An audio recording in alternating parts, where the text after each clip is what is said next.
जं ब्रह्मा वरुणेन्द्र रुद्रमरुत स्तन्वन्ति देवैस्तवे ऋवेदे सांगपदे क्रमोपनिषदे गायन्ति च सामगा ध्यानावस्थिता सुतद्गतेन मनसा पश्यन्ति च योगिनः यस्यान्तरा विदुः सुरासुरगणा श्रीदेवाय तस्मै नमः।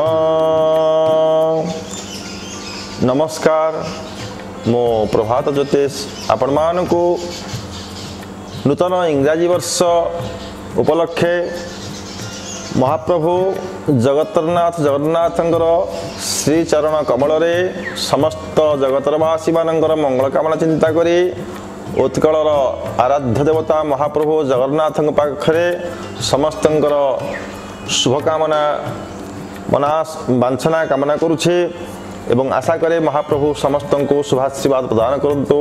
जय जगन्नाथ। तेबे नववर्ष उपलक्षे मो तीन गोटी राशिंकर फलाफल अर्थात मेष वृष मिथुन राशि फलाफल सूचना प्रदान करी। तेबे आसंतु कर्कट राशि को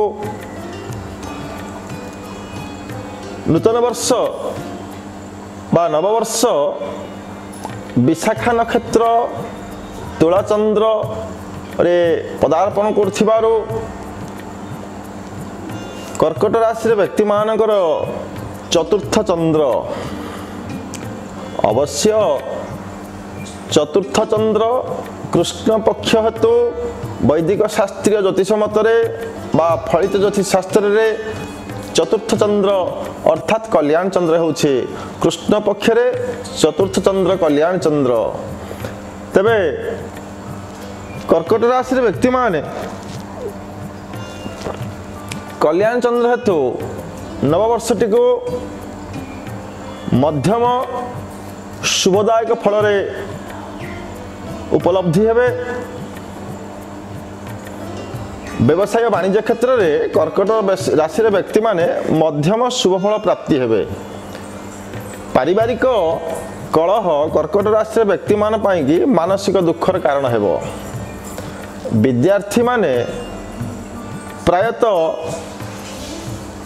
कर्कट राशि रे व्यक्ति माने विद्यार्थी मान पाई कि मध्यम शुभफल प्राप्ति देखौछि।